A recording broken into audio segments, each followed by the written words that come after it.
Benito Pérez Galdós y Tomás Morales son dos escritores canarios universales que además se han dado la mano prácticamente en el año 2020 y en el presente año para celebrar el centenario de su fallecimiento. Hoy no solamente nos acordaremos de eso, sino de sus lugares natales, los que se han convertido en casas museos. Recibiremos a Victoria Galván y a Guillermo Perdomo, respectivamente directora y director de la Casa Museo Benito Pérez Galdós y la Casa Museo Tomás Morales. De la mano del director escénico Fran Pedrianes conoceremos una fantástica historia, la de unos migrantes que llegaron a La Palma y que se integraron de tal manera que acabaron formando parte de todo un espectáculo teatral. Y recibiremos al cineasta Miguel Morales, que últimamente anda indagando en los archivos fotográficos de nuestra memoria, aquellos que recogen lo que pasaba en Canarias cuando aparecieron las primeras cámaras fotográficas. Pero Miguel ha querido mirar un poco más allá, la mirada en los márgenes de esas fotografías. Con él lo comentaremos y todo eso lo hablaremos aquí, en El Mundo que Viene.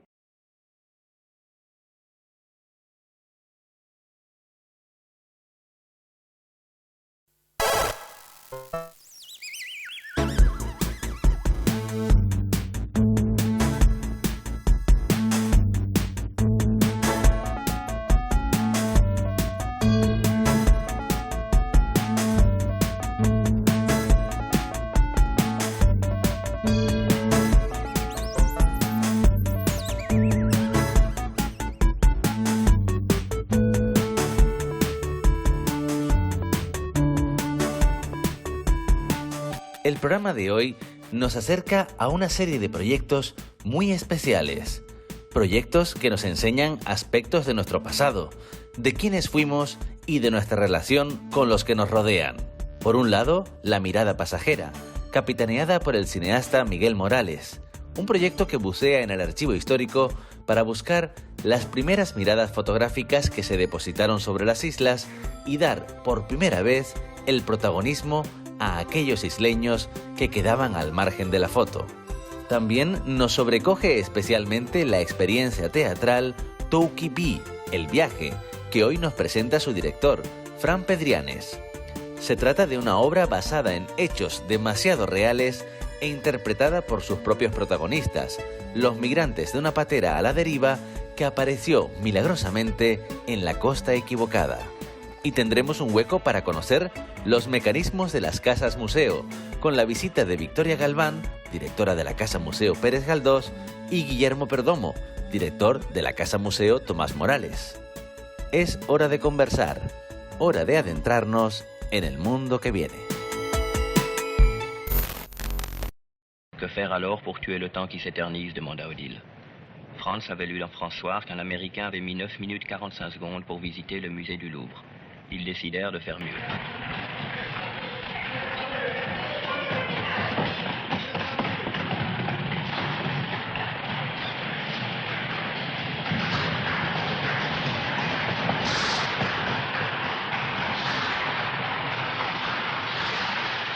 Victoria, Guillermo, muy buenas. Buenas tardes. ¿Qué tal, Sergio? Gracias por estar aquí. Hablemos de sus casas o de sus casas museo. La Casa de Museo de Benito Pérez Galdós, la Casa Museo de Tomás Morales. ¿Cómo es habitarlas o dirigirlas? Pues ocupar la Casa Museo, dirigirla, pues con mucha pasión, con mucha dedicación y con una vocación de servicio público.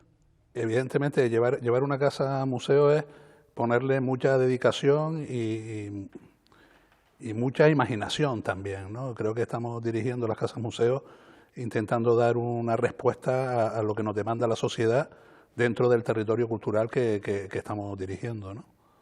Y con dos figuras, por supuesto, que no pueden ser negadas de ninguna manera y que justifican, ¿no?, la existencia de una casa museo. Dos figuras que además pues están ahí coincidentes en el tiempo, y Benito Pérez Galdós tuvo su centenario de su fallecimiento el año pasado y a Tomás Morales le ha tocado este año.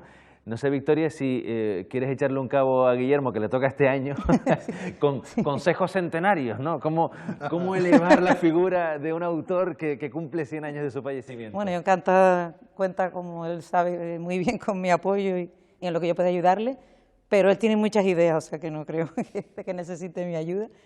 Bueno, pues que es un acontecimiento y una experiencia pues un privilegio realmente, ¿no?, que te encuentres tú para celebrar el centenario de una figura a la que admiras, ¿no?, y que representas en el trabajo que desempeñas día a día en el museo. Pues bueno, en nuestro caso además nos pilló la pandemia, entonces fue todo un poco accidentado y complicado, o sea que podemos felicitarnos, creo yo. Justamente Benito Pérez Galdós, que tuvo que pelear en vida, ¿no?, contra sus propias epidemias, le ha tocado pelear, ¿no?, ya pues en su fallecimiento contra la pandemia, justamente para asomar la cabeza y que se hiciera justicia, porque se esperaba mucho del 2020 en cuanto a resaltar la figura de Benito, ¿no? Tú dices que se ha conseguido, ¿no? Supongo que como todo en este año se ha conseguido a pesar de, ¿no?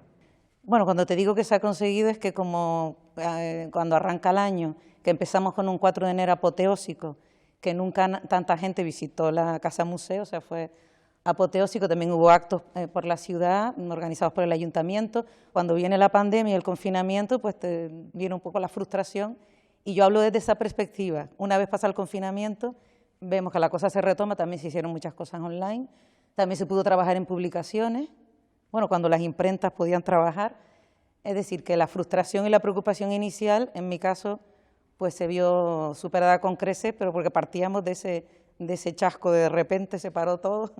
Lo podemos saldar, como se viene diciendo ahora, con un ni tan mal, ¿no? Se pudo hacer bastante. Y ahora, Guillermo, como decíamos, te toca a ti, o le toca a Tomás. Sí, me pasa un poco el relevo, ¿no? Benito Pérez Galdós. Evidentemente, Benito Pérez Galdós es el personaje más ilustre que ha dado Canarias desde mi punto de vista, ¿no? Y la dimensión que tiene Pérez Galdós es inigualable. Estamos con Tomás, que es el grandísimo poeta y quizás uno de los poetas más relevantes del siglo XX canario y uno de los poetas más significativos.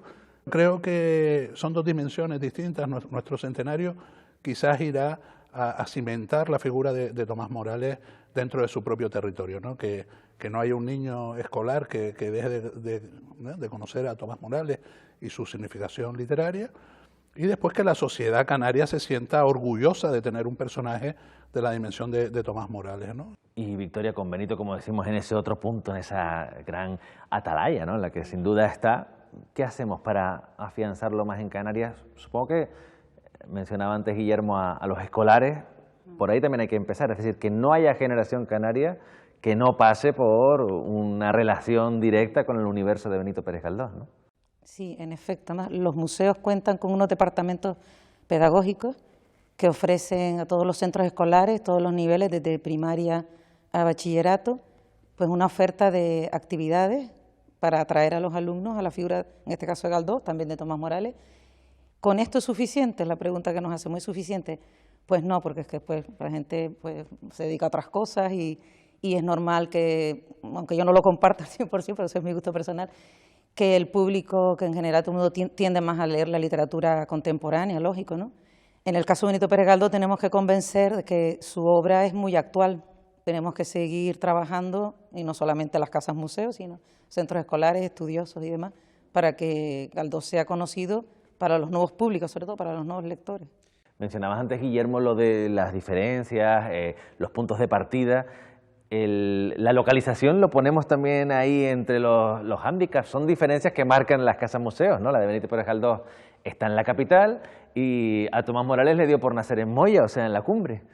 Pero la riqueza que da Moya, el que estemos abiertos a la isla, ¿no? Es que no todo se centralice en la ciudad, ¿no?, en la capital. Al principio me parecía que hubiera sido mejor, ¿no?, en Las Palmas y tal, pero ahora cada vez estoy más convencido que el lugar que le corresponde a la casa natal es Moya y que tiene una riqueza. Está a 20 minutos, la distancia psicológica, para el canario todo está lejos. Es verdad que la carretera no ayuda mucho, es una carretera que da mucho miedo, mucha curva, gente que marea, pero creo que es una riqueza para la isla que podamos tener lugares culturales de nivel alto en distintos municipios. Nosotros pertenecemos a CANFE, ¿no?, y la Asociación de Casas Museos de Escritores, y Gran Canaria tiene un peso elevado dentro de ACANFE, ¿no?, porque somos 3 casas las que estamos ahí representando a la isla, ¿no? Hay niveles para todo en esta vía, nos jodemos con personas desconocidas, ni un amigo nuevo ni una haría, ni un amigo nuevo ni una haría. Ni un amigo nuevo, ni una haría. Ni un amigo nuevo, ni una haría. Hola, Fran. Hola Sergio, ¿qué tal? Encantado de saludarte y hola a toda esa gente que tienes detrás. Muy buenas. ¡Hola! Es que tienes ahí un barullo importante, Fran. ¿Dónde te pillo? ¿Qué estás haciendo? Bueno, me pillaron en mitad de las clases aquí de teatro en la nueva Academia Bubucaca, que abrieron en noviembre. Los lunes y martes estoy en La Palma con las escuelas de teatro del Valle y miércoles y viernes aquí en la nueva Academia. Pues dejo que ese grupo, que creo por lo que veo que es grupo de adolescentes, que les pido perdón un momentito, vamos a robar aquí al profesor un momento y enseguida vuelve, ¿eh? Pero muchas gracias por estar aquí con nosotros. Un saludo. Adiós. Adiós. Bueno, Fran, nada mejor que todo esto para demostrar tu compromiso con la educación, que además lo llevas ahí en La Laguna, como ahora te pillamos, pero también, por supuesto, en La Palma, ¿no? Sí, en La Palma sí, llevo 6 años con un proyecto que presenté en el Cabildo y que son las escuelas de teatro del Valle y que la componen el Ayuntamiento del Paso, la Escuela de Teatro de los Llanos y la Escuela de Teatro de Tazacorte. De hecho, me interesa mucho hablar contigo de otro tipo de experiencia, ¿no? Que también tiene que ver con trabajar con no profesionales, actores no profesionales, pero en un mundo totalmente diferente. Me refiero a Toukibi, El Viaje, esa obra de teatro que realizaron con migrantes en La Palma, que cuentan sus propias historias o historias que podrían ser las suyas, ¿no? Porque al fin y al cabo, pues bueno, hay miles de historias. Cada persona que llega a las costas canarias tiene una propia historia, se podrían hacer 1000 obras de teatro, pero aquí le han dado esa forma y me parece un proyecto fascinante, teatral, social y de integración también. Sí, la verdad que el teatro tiene un mogollón de ámbitos y es una herramienta social, integradora. El teatro no entiende de culturas, de fronteras. Claro, estos chicos llegaron en patera, en Cayuco, a La Palma, en septiembre del 2020. Me dijeron, Fran, ¿por qué no les das clases de teatro a estos chicos? Estamos intentando buscar personas pues, que le den agricultura ecológica, carpintería, clases de español, para que un poquito se vayan integrando. Y creemos que el teatro les puede servir también para socializar, para encontrar su espacio para hablar, para comunicarse. Y poquito a poco empezamos las clases, pero poquito a poco se empezó a precipitar porque de repente tuvieron una llamada del ministerio y les dijeron que al igual en 3-4 semanas se tenían que ir para la península, que se les llevaban. Y entonces, Fran, tienes que montar algo para poder mostrarles, ¿no? El resultado. Y entonces ahí ya, en 2-3 semanitas, montamos Toukibi, que realmente cuentan la odisea de ellos de cómo llegaron aquí. La idea de ellos era llegar a Tenerife. ¿Qué pasó? Que cuando pasaban por Tenerife se nubló, hubo tormenta y claro, ellos seguían por las estrellas, por las corrientes marítimas, entonces se desorientaron y se perdieron. Llegó el día 10º, se quedaron sin comida, se quedaron sin bebida, todos empezaron a recordar la frase típica de sus madres que le dijeron: hijo mío, por muy mal que esté la situación en Senegal, no hagan el viaje, no hagan el viaje. Y de repente ven un islote pequeñito, que primero pensaron que era un islote, que no era una isla, pero algo sintieron que dice, no, tenemos que dar marcha atrás, y llegaron a La Palma. Si no llegan a haber llegado a La Palma, pues se hubieran metido en medio del Atlántico, ya saben. No solamente llegaron a La Palma, que es una parte, digamos que de final, como mínimo de alivio después de esa inmensa travesía, sino que bueno, luego ya la parte inesperada es que llegaron a La Palma y se pusieron a hacer teatro, ¿no? La verdad que sí. La pieza Toukibi consta en la pieza de unos 20 minutos y después hay un coloquio y ellos reconocieron el otro día en el estreno que se sienten afortunados de haber llegado a La Palma, porque claro, al llegar allí se han ido enterando de la situación de compañeros de ellos en Tenerife y en Gran Canaria, que lo están pasando muy mal. Y claro, ellos allí de repente se sienten súper arropados por todo el equipo de Cruz Roja, del Centro de Acogida de Inmigrantes de La Palma, y la verdad que se sienten súper afortunados y se les nota, yo los noto como llegaron ellos a la primera clase y después, el otro día, después del estreno, como estaban todos crecidos, más confiados, más seguros. Hola, soy Modu, tengo 32 años. Hola, me llamo Modu Amar, tengo 30 años. Soy de Senegal. Soy actor de teatro Toukibi. ¿Y soy actor en la obra de teatro Toukibi? Para mí es una bonita oportunidad hacerlo el teatro y contar nuestra historia. Es la primera vez que hago teatro, pero me gusta. Me gusta la experiencia porque así puedo contar nuestra historia. Estamos aquí para decir que queremos trabajar para ayudar a nuestra gente de Senegal. Queremos con nuestra obra pedir que se respete nuestro derecho a migrar. Saludos. Gracias. Saludos a todos. Claro, tú que también conoces otras realidades de lo que estamos viviendo en Canarias, supongo que mirarás, ¿no?, a esas otras estampas que lamentablemente hemos tenido en los últimos meses, verás la que tenían ahí en Los Llanos con ese taller y con esa obra de teatro y dirás, jo, no podría ser todo así, porque al fin y al cabo, digamos que al final la lección es esa, ¿no? Que bien van las cosas cuando hay integración, cuando se llevan desde esta manera de tender la mano. Luego ya nos plantearemos los otros problemas, ¿no?, que siguen ahí, pero cómo cambia todo, ¿no? Claro, es que Sandra, tenemos que pensar que en Canarias hace no tanto éramos nosotros los que íbamos en cayuco para Venezuela, para Cuba. Mis padres con 18, 19 añitos emigraron a Inglaterra, a Londres para buscarse la vida, porque estas personas no, porque no les dan un salvoconducto, un pasaporte para poder viajar, porque realmente ellos no quieren hacer el viaje. De hecho, les preguntaron, ¿volverían a hacer ese viaje alguna vez? Y dicen, jamás. ¿Se lo recomendarían a alguien?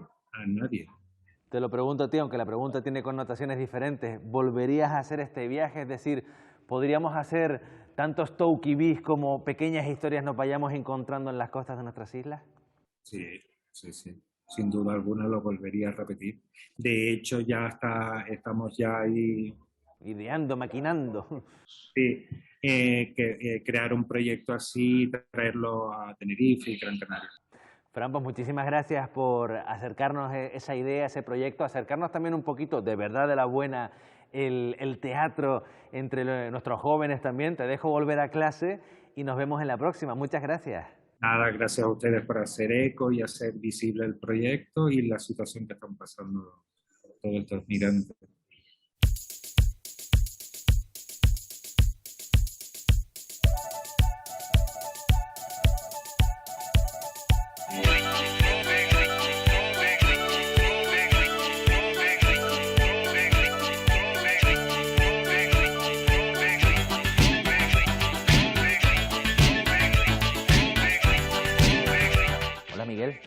Hola, Sergio. Gracias por estar aquí, por guardarnos un huequito, porque claro, a poco que me despiste, estás haciendo tantas cosas que digo, como no nos veamos, vamos a tener demasiados temas de conversación, como puede que nos pase. Voy a tirar por uno de los más recientes, que es La mirada pasajera, que una vez más, de todas maneras, no te pilla de nuevo, si bien le has dado otra forma, te ha llevado a bucear en nuestros archivos fotográficos, ¿no? Sí, es un proyecto que intenta descontextualizar y deconstruir un poco la mirada, la primera mirada extranjera, ¿no?, sobre la isla de Gran Canaria. Se puede visitar todavía, es una videoinstalación y un fotolibro, una publicación que se acaba de presentar recientemente. ¿De dónde viene esa fascinación y qué has encontrado en esas fotos antiguas de Canarias o archivos o documentos históricos de Canarias a las cuales ya le has dado en otras ocasiones un formato artístico o cinematográfico? Bueno, pues si te soy sincero, yo creo que mi fascinación por el archivo tiene que ver con mi infancia. Yo pasaba mucho rato viendo álbumes familiares y veía personas que no conocía y me inventaba un poco su vida, ¿no?, porque no sabía quiénes eran ellos. Y de alguna forma ahí comienza mi relación con el cine, con la manera de contar, ¿no?, que he intentado desarrollar, ¿no? En este caso yo he querido ir como a la periferia de toda la imagen, ir a los que no salían en el encuadre, estaban fuera de foco, fuera del relato, digamos, que se estaba creando sobre la isla de Gran Canaria, a través de esas miradas un poco exotizadas, ¿no?, de viajeros y científicos, antropólogos que llegaban a la isla, ¿no? Intentar descontextualizar eso e intentar hacernos preguntas sobre esa primera mirada, ¿no?, y llegar a otros estratos, ¿no? Claro, también hablamos de un periodo en el que la fotografía no estaba al alcance de todo el mundo, no es como ahora, que podríamos quizás coger los millones y millones de fotografías que se hacen prácticamente cada minuto, en cada momento, y trazar un mapa perfecto y narrar todo, ¿no? En todos los estratos. En el caso de estas primeras fotos que se tomaban en Canarias, eran fotos que realizaba la gente que podía hacerlo y que apuntaba donde quería, ¿no? Tú has querido mirar esa gente que casi no sale, pero que si te pones a buscar bien, ahí están, ¿no? Claro, todos los archivos que hay, en concreto de las Islas Canarias, están hechas siempre desde un poder, ¿no? Desde un poder adquisitivo, gente pudiente.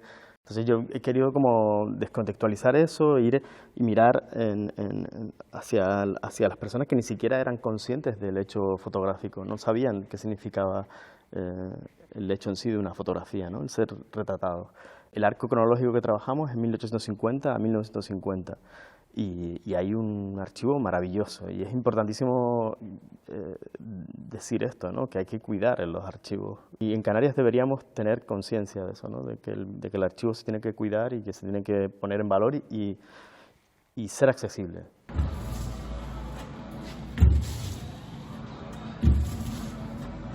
Y trabajar de maneras diferentes. En tu caso, en el proyecto, justamente no solo querías poner tu mirada también, sino desde la arquitectura, desde el arte, desde la literatura. Quizás esas nuevas miradas vistas desde hoy en día, ¿no? Y esa percepción de decir, cuidado, que no era solamente lo que se quería enfocar, nos ayudarán de verdad a crear un imaginario canario un poco más justo con la realidad de esa época, que a lo mejor no es el que hemos heredado y el que tenemos todos en mente. Claro, desde ese punto de vista, el proyecto es un proyecto contemporáneo, porque la mirada es desde hoy y pretende ser plural, ¿no? Por eso hay miradas como las que hace Teresa Correa, que su proyecto, su investigación, digamos, es la Canary Woman, un terreno abrupto, que se centra en esa mujer postal y cómo se invisibiliza a la mujer, porque esa es otra, ¿no? En este trabajo, en este proyecto, va sobre los que no estaban en el relato, pero es que encima de la mujer es que ni siquiera estaba en algunas, ni siquiera de las fotos, ¿no? Entonces era como, quisimos que estuviera muy focalizado a dar esa visibilidad, ¿no? Y es dar luz, ¿no? Realmente este proyecto es dar luz. Lo que hace Osvaldo Guerra, por ejemplo, es llevarlo a la literatura, a la poesía, o el trabajo que hace Noemí Tejera, que es ahondar un poco en esos paisajes del borde del litoral, en las construcciones efímeras que también iban cambiando la fisonomía de la isla, o la cuarta investigación, que es la que se desarrolla en Fotolibro, que es Grand Types, desarrollada por Paula Díaz, que se centra en la vestimenta. Entonces son trabajar con las mismas imágenes, con el mismo archivo, con la misma búsqueda, pero con miradas diferentes, ¿no? Y en ese afán de rendir homenaje a los que no están, vamos a uno de tus temas, digamos que recurrentes, ¿no? En tu carrera, pues el homenajear o el dar un poco de justicia al trabajador o a la trabajadora, ¿no? Eso me trae a otro de tus proyectos en torno a la figura de César. Ya has hecho 2 documentales y a lo mejor sigues haciendo más cosas en el futuro, y uno de ellos se llama Las Manos, y va sobre César, pero va sobre los trabajadores que estaban alrededor de César, ¿no? Sí, bueno, es fundamental la figura ya no solamente de César Manrique, sino de Pepín Ramírez, que fue el presidente del Cabildo de Lanzarote, que hizo posible y que creó ese equipo que conformaron los mejores artesanos, los mejores trabajadores de aquel momento, ¿no? En esa isla, y cómo con lo poco desarrollado que estaba la isla de Lanzarote consiguieron la utopía, ¿no? El sueño de lo que es Lanzarote, ¿no? Y realmente Las Manos es una continuación, una especie de spin-off del proyecto inicial, que es Taro, el eco de Manrique, que es el proyecto por el cual yo llego a César Manrique. Yo llego a Lanzarote, que es una isla que me ha dado tanto y la que quiero tanto, me siento un poco conejero. Yo llego a Lanzarote de la mano de Saramago. Yo hago un programa, trabajo en un programa de entrevistas de la televisión canaria, y a través de Saramago, yo era un joven que no tenía mucha idea realmente en aquel momento, en el año 2000, quién era César Manrique. Y a través de esa visión de Saramago, que llegó a decir, ¿no? En esa entrevista, que sencillamente era un hombre que tenía razón, algo tan simple como es. A mí me gustaría que, al menos por 24 horas, César Manrique resucitara, hiciera por ahí un recorrido para decirnos qué es lo que está, qué es lo que sigue estando bien y qué es lo que ya está comenzando a ser malo. Ahí despertó en mí la idea de hacer esta película, ¿no? Taro, el eco de Manrique, y a partir de ahí entro en nuestra investigación abierta sobre las tantas aristas que tiene César Manrique, ¿no? Todavía creo que no lo hemos terminado de ahondar bien en la figura de César, y por lo menos a mí me parece algo como inabarcable, ¿no? Todo lo que hay dentro de lo que significa César Manrique, ¿no?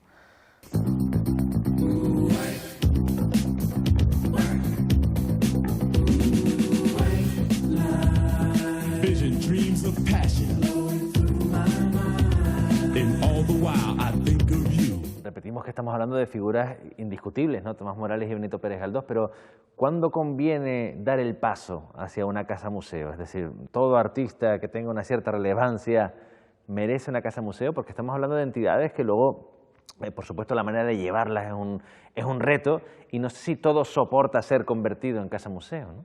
Esa es una buena pregunta. ¿Cuándo un autor puede convertirse? ¿Se merece una casa-museo? Es que es complejo, porque, por ejemplo, aquí nos faltaría una casa de Alonso Quesada, por ejemplo. No sé, de Josefina de la Torre, de Claudio de la Torre, o sea que no es imposible, pero que hay muchos autores que se merecen. ¿Pero por qué es imposible?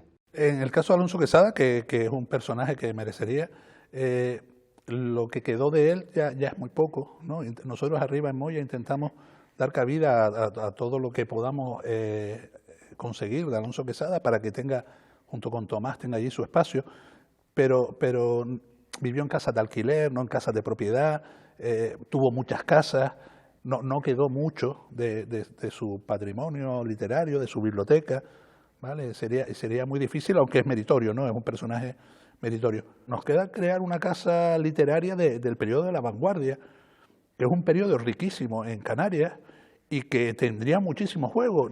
Vicky en Pérez Galdós tiene fondos de Josefina, la Biblioteca Insular tiene fondos de Fernando González, nosotros podemos conseguir fondos de Claudio de la Torre, ¿vale? O podemos conseguir fondos de Pedro Perdomo.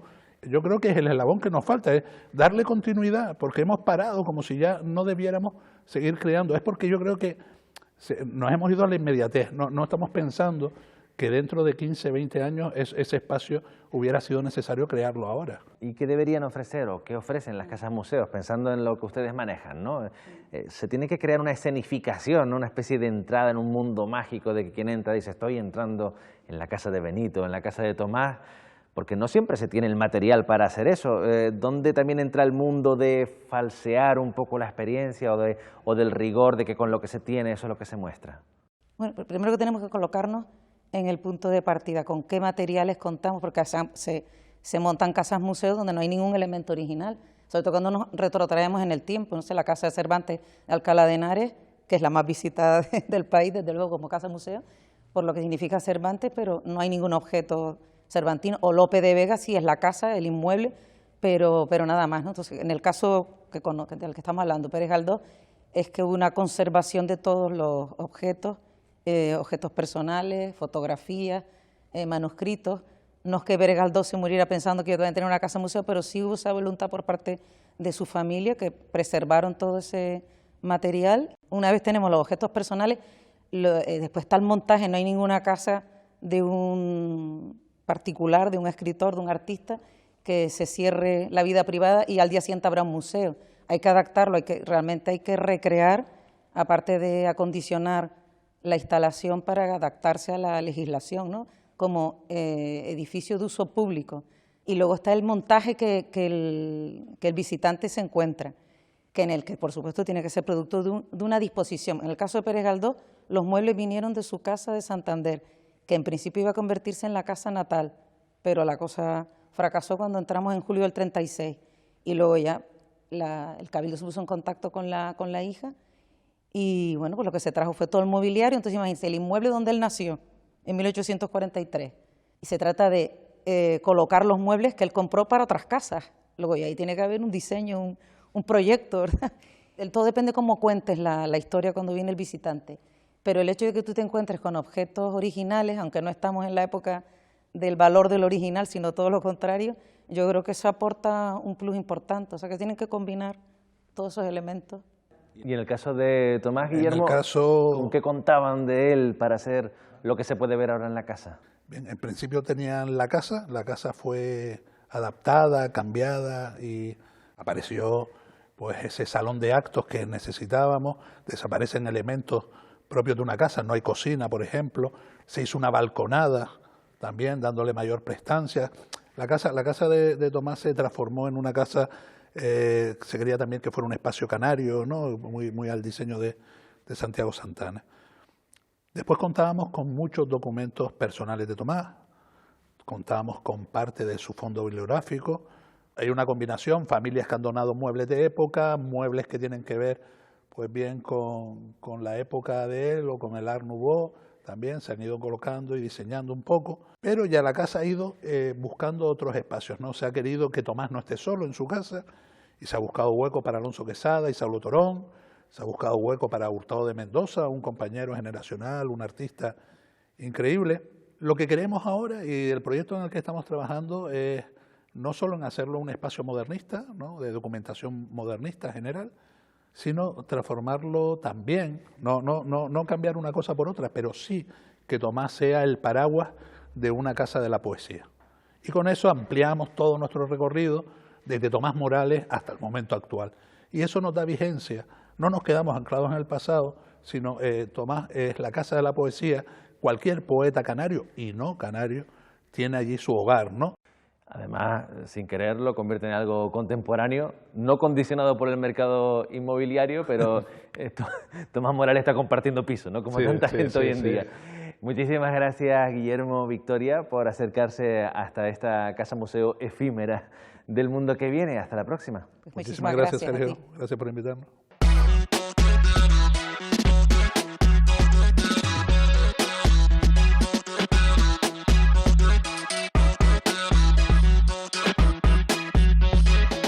Para finalizar, Miguel, porque además yo creo que al final nos movemos entre amigos, ¿no?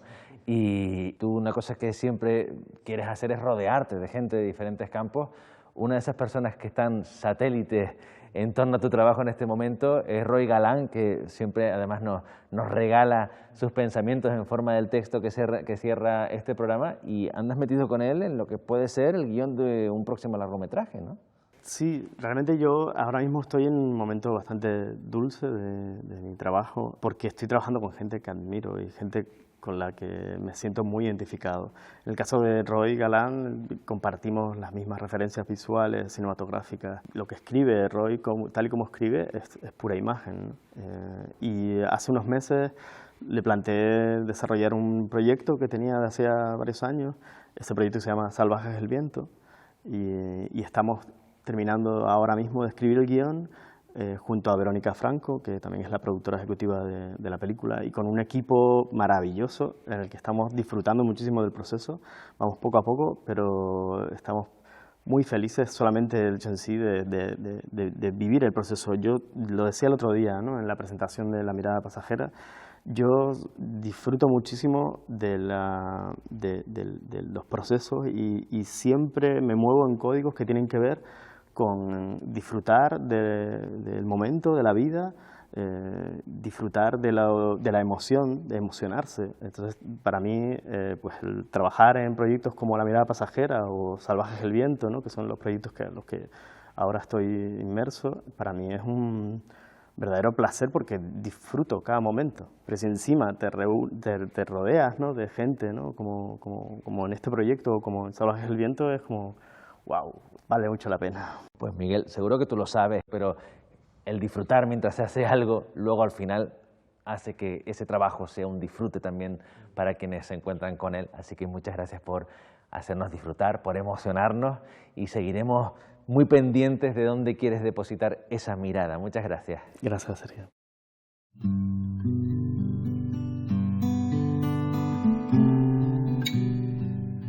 La mirada pasajera es una mirada que viaja sin ser la propietaria de esa realidad y sin ser parte de la tripulación de esa existencia. Es una mirada ajena al paisaje, que se posa como un abejorro para descansar y continuar su vuelo. La mirada pasajera es una mirada que dura relativamente poco tiempo, tan poco que es imposible que no sea una mirada injusta, una que encorseta, que no permite ver lo que sucede en los márgenes fijados, una que captura un paraíso que no es tal.